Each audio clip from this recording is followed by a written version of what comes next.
that there's this connection of Achim, even independent of the Beis Hamikdash. So when the Beis Hamikdash was there, when the Beis Hamikdash stood, so then it was automatic, the connection of Achai V'Rei. We still don't know exactly what this Achai relationship is. Again, the whole idea of Shir Hashirim is talking about relationships. There's a relationship between husband and wife. Then there's a relationship between siblings, another type. And there's also a relationship between parent and child.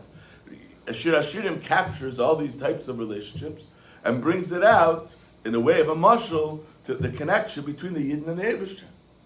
So what exactly is this relationship of Achim, of brotherly connection that we're talking about here? All we know is that there's an automatic given of the connection of Achim the way it is in the time of the Beis Hamikdash, by mere definition of the fact that it's a Beis Hamikdash. That itself brings about that connection. And then there's another stage or another phase of that where you can have that connection when there's no Beis Hamikdash, but that's brought about in a different way. We still don't know how. The Alter Rebbe will explain. And what exactly that connection is, that's Alter Rebbe is going to explain here also. For Inyan, so to bring that about, where do you see this connection? And this brings us right back to the parsha. Where do you see the connection of this brother, of the brotherly love? That's what we see by the Kruvim. For Inyan, the Hini ba Kruvim shoyu Beis Hamikdash, ksiv upneim ishalachim, that they were facing each other. The Hine ksiv, that's one point. We're going to bring different psukim, different points regarding the kruvim. V'hine ksiv, and it says v'asisa shnayim kruvim. You should make two kruvim. Kruv echad mikatza mizeh, and v'kruv echad mikatza mizeh. So the kruvim were on the edges of the kaperis, of the top that covered the aron, but each one they weren't made in the middle. Each one was made at the end of this top. The Inyan kruvim. And what are the concept of the kruvim? Yuben al pi masham Razal. So the Alter Rebbe says, what are these kruvim exactly? Hainu pnei kruv. The Gemara is a discussion. The Gemara in Chagiga, and the Alter Rebbe quotes Hainu pnei kruv, Hainu pnei adam. So the pnei kruv is the face of a man, of a person. Opposed to what? Opposed to angels? We don't have. There's no face. What does an angel look like? Right. So, but it could be a face. It could be something else. Now, but the faces themselves are two types of faces. You have api ravrivi and api sutri. So you have two faces, two images, which are of a man, but one of them was a growing man, and the other one was a child. So the Alter Rebbe, that's what the Alter Rebbe quotes the Gemara. That's what the Alter Rebbe. That we're going like that. So what is the idea of Adam? So we still didn't. We're going to get back to. We're going on a little journey here. We're going to get back to it. Again, we're trying to explain this idea of relationship, which is the relationship of a brotherly relationship, a sibling relationship, but where is that illustrated? In the Beis Hamikdash, it's illustrated in the Kruvim. So first we need to understand, the Kruvim, then we'll go back to exactly what we mean when we talk about that relationship. What is that connection exactly?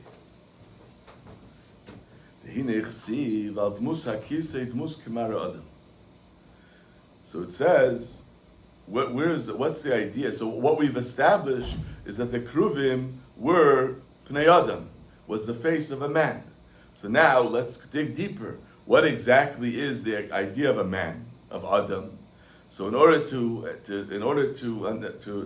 explain that, so the Alter Rebbe takes us to the vision of Yecheskel that he saw on the chariot, and there in the vision of Yecheskel it says, so there he saw on the throne, he saw a Adam, a person. Now we have to understand that here we're talking about spiritual, lofty ideas. So to say that there's a person there, it seems to be antithesis to what we're trying to explain. We're talking about angels. You saw all the chayis, all the vision, the whole vision of Yecheskel has to do with angels, angelic beings. Metamol comes in Adam. Adam is a man of flesh and blood. Seems to be antithesis to that whole illustration, to that whole vision.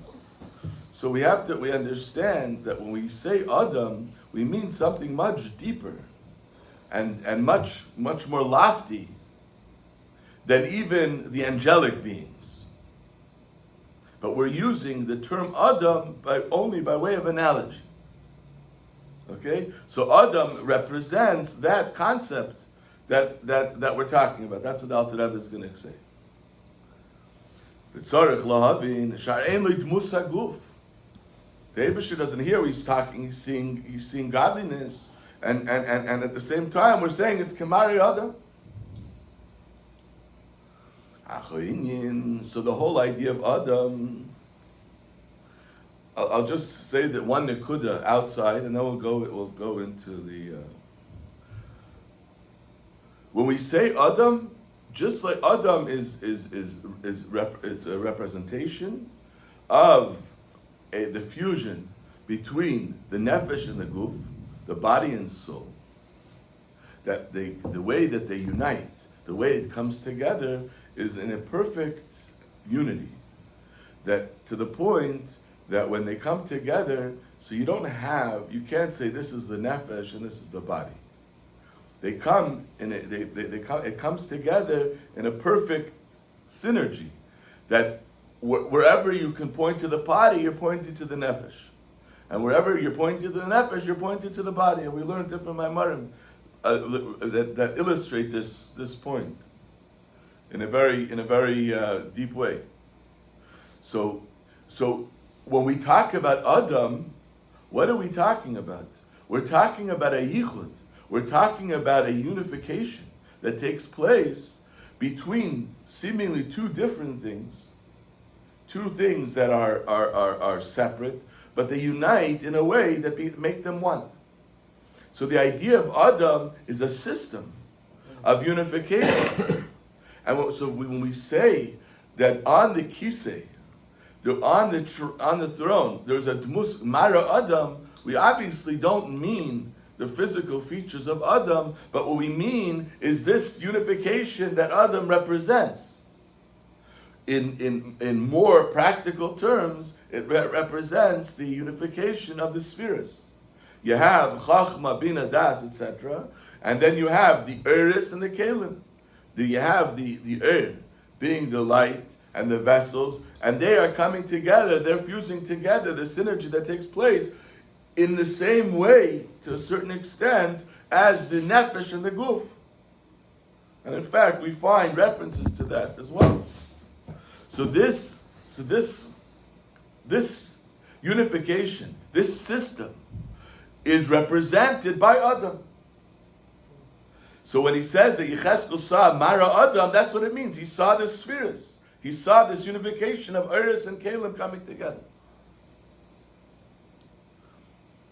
And that's with that understanding, we also understand something else. We also understand why Torah itself is called Adam. Because Torah also represents this unification of the Eibishter. Hashem is infinite, but through Torah, Hashem is accessible, meaning to say that now the Eibishter manifests himself in Torah, in all the mitzvahs, etc. That's what the Alter Rebbe is going to say now. Let's see all this inside. Adam. The Torah is called Adam. Like it says, Zeis HaTorah Adam. So, Uksiv Zeis Torah Adam. The Alter Rebbe, from both of these psukim, see the fact that the Adam here is a description. It's a description of Torah. It's called the Torah's Adam, that the Torah is called Adam. There's other ways of understanding the pasuk, but the Alter Rebbe sees in this pasuk an illustration of the fact that the Torah itself is called Adam. And why is the Torah itself called Adam? Va'pirushu, ki ni'omra zal kol ha'Torah kula shemesav shel HaKadosh Baruch Hu. That the Torah is all the words in the Torah, all the letters in the Torah, are all names of Hashem. And actually, the Eser Sfiris are also the name. The Eser Sfiris are called the hidden secret of the names of Hashem. So in each one of the names, it describes different attributes, but the idea of the attributes, the way they are described within the Sfiris, is it's just like the nefesh and the guf, the soul and the body. It's not to say this is the soul and this is the body. It's they fuse together. The synergy comes together. So the same is true. Even though the Eibishter Hashem is Ein Sof, is infinite, but when he unites with the spheres, so it's not that it's something else outside of Hashem, right? It's a separate entity. It's the way the Eibishter manifests himself within each one. So Chachma is the Chachma of Hashem. Is the Eibishter, the way the Eibishter is manifest within Chachma and unites in a perfect unity, and Bina, etc., etc.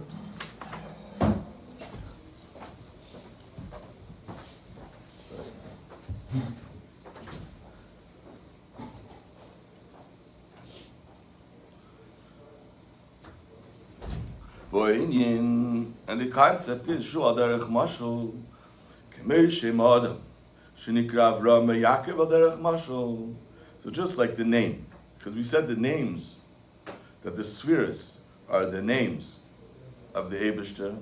So just like the name, a name, in the mashal of a name. So the name itself is not connected to the person himself, meaning to say, practically speaking, if you were the only person, you don't need a name.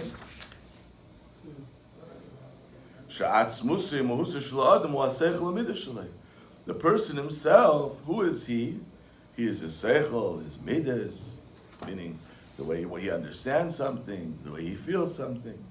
But the name itself is an external aspect which seems to be only necessary if there's someone else outside of you that needs to call you. It needs to call you, but the person himself doesn't need a name. That a seichel and midas is connected with him even when he's independent, even when he's the only one. The name ain't tzarech lekushu la'atzmei. Then for a name, he's not required when he's by himself. It's only something external. It's something external which is through it he turns to the one who calls him. So if we want to bring out something which is external, but at the same time it's connected to the person, so we use the mashal of that as a name. From one side it's external, meaning it's not. You see how it's external because of the fact that it's only necessary for someone, only if there's someone else outside of you to refer to you as. But at the same time, the name itself refers to the person himself. In other words, when someone else calls that name, you turn around. So how is this the same idea we see by the Eibishter? Ki legabe ein sof baruch hu. So the Gabi Ein Sof, the Eibishter is infinite. So from the fact that the Eibishter is infinity, the Eibishter is Ein Sof, so then he transcends all the spheres. Afilu achachmei lo. The Ein Tzorech leimer amidas salyenis. Eina erech klal emosav atzmusa yisbarach. You can't compare. In other words, it's transcendent of all the midas. Chachma, which is the highest sphere, and also automatically if the Eibusher transcends Chachma, automatically transcends all the spheres. In other words, all the spheres are describing our definitive finite aspect, which Eibusher by definition, being infinite, is transcendent of all those. Shemuhusav atzmusa yisbarach mereimim u'misnase b'geder b'chinas Chachma. V'hisavos eser spheres nikar razu d'shma kadisha. So therefore, the creation of the 10 spheres, meaning to say that now, when you have when we refer to the 10 spheres, Chachma, Bina, and Das, so now they are like only a chitzoniistic, only a superficial, external expression of the Eibusher, because it's not they're finite. No matter what it is, no matter how lofty it is, which to bring that out, we use Dafka Chachma, but nevertheless, the Eibusher transcends all of that. So therefore, how is it referred to in Zohar? The spheres are called the Raza Dishma Kadisha. They're called the names because the names bring out that transcendency of the Eibusher, that the Eibusher is infinite and completely transcendent, and they are considered all finite features. Shurak b'chinas ha'ara ba'alma she'ein negiah la'atzmus.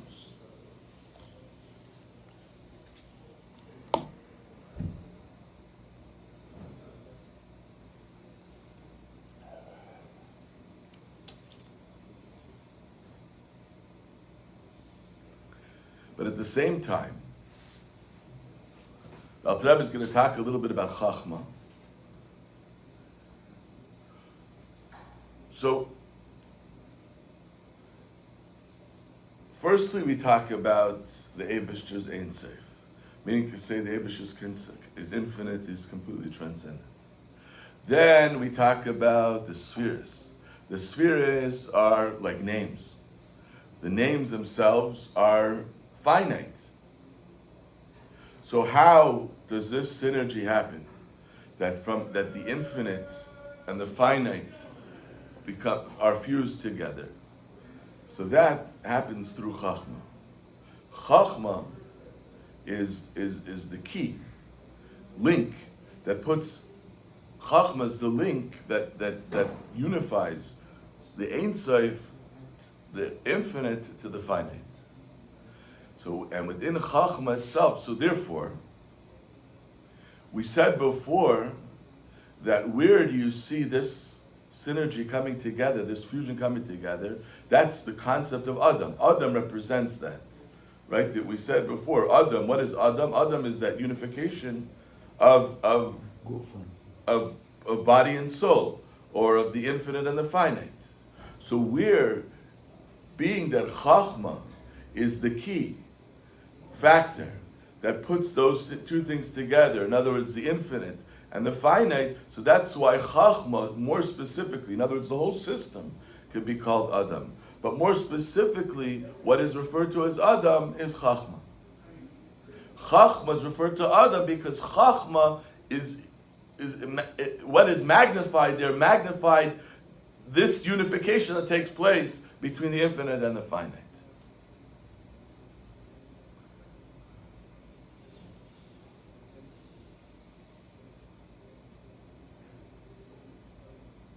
As you see also in the body, the map of the body is in the brain. And then from there, it disperses to the whole body. The chayis, the energy, the vitality of the person. So Chachma is that it represents that connection, that unification.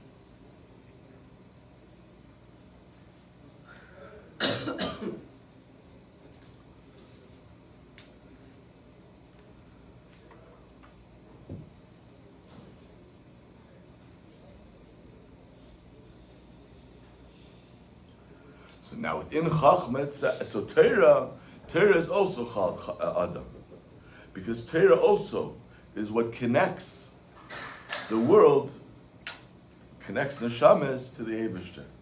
That happens through Torah. It's just like Chachma. connects the Ein Sof, the infinite, to the finite, so too Torah connects the Eibishter to the world, or to neshamas. So that's why Torah, which says Torah comes from Chachma, Torah also represents that concept of fusing together the Eibishter and the neshama. It says, how is the neshama connected with Hashem? Through Torah. Now within Torah itself, within Chachma itself, you have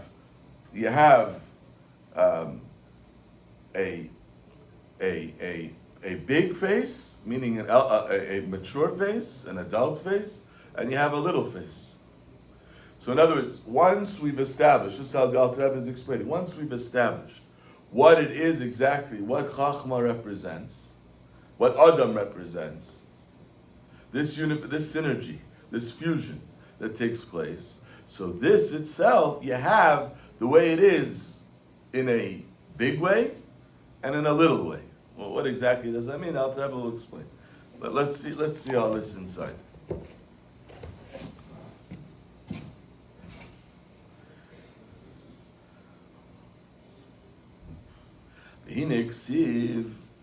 We're on the third paragraph. In the second column. Havaya b'chachma. This concept of Havaya, which is the Ein Sof, where is that? Where is it present? Where is it manifest? Where does it connect? It connects in Chachma. Hainu shegilui ha'arazu shuhu b'chin Hashem Havaya. This, the gilui, the expression of this, is in the name Havaya. Kamashakasav, like it says in the pasuk, Ani Havaya Hushmi.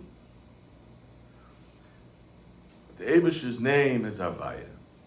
In other words, that Havaya is the expression of that, of the Ein Sof. Hu b'b'chinas Chachma. Where is that? That's in Chachma. V'ayidei ha-Chachma nimshach Ein Sof baruch hu b'chol ha-tesfiras. So in other words, first, this unification happens within Chachma. The infinite now come and fuses together with the finite. And then, through Chachma, it then disseminates to all the other 9 spheres. And that's why Chachma is called Adam. Like we said before, Adam is that fusion. V'nikra Adam Arishan. It's called Adam Arishan, which is meaning to say the first level, which is Chachma. Ubazayar Nikra Adam Kadman, primordial man. Adam Kadman. Ki Reish is Chachma Ksiv. Reish is Chachma, the beginning is Chachma. In other words, Chachma represents that first connection. So Adam Kadma is Chachma? Isn't Adam Kadma a whole world in a way? It's a whole concept. But what is the nekuda of that? The nekuda of that is Chachma, is where is the first place that this comes together, the Ein Sof with the infinite with the finite. At every darga you could see it, b'derech klal and b'derech prat. So we're seeing it b'chlolos. Kihu kamel derech mashal b'spashas am shachar v'chayis manasham v'guv. So here he brings the mashal of the neshama that is enclosed within the body. Shekili klolos achayis anim shach manashama. So first, meir mislabish b'mechan sheberish. So where is the beginning of that? The beginning of that is in the brain. In other words, that's where the chayis first fuses, the neshama first fuses with the body.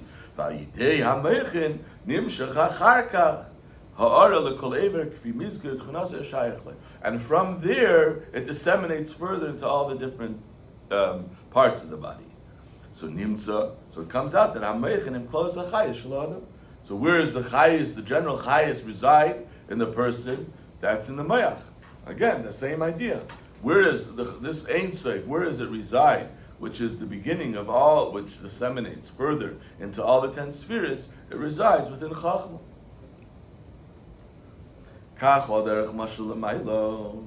The same is true l'maylo. Shakili klolas ha'irmein tzayv baruch hu nimshach mislabish b'chachma. So first it's mislabish b'chachma. V'idea chachma nimshach mislabish b'chalat esfiras.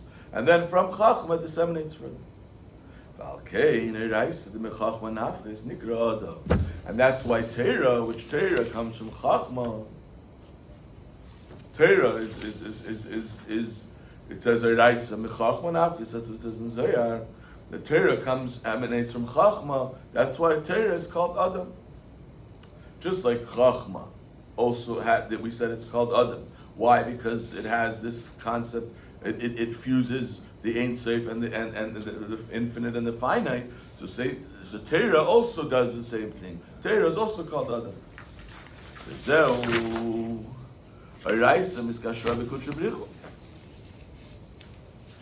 what it says. The Torah is connected with the Eibishter, meaning to say Torah facilitates that connection with the Eibishter because of. That's the same idea of Chachma. In other words, it's fusing together. There's infinite and the finite. This is called an Adam Gadol. This is the big face. Why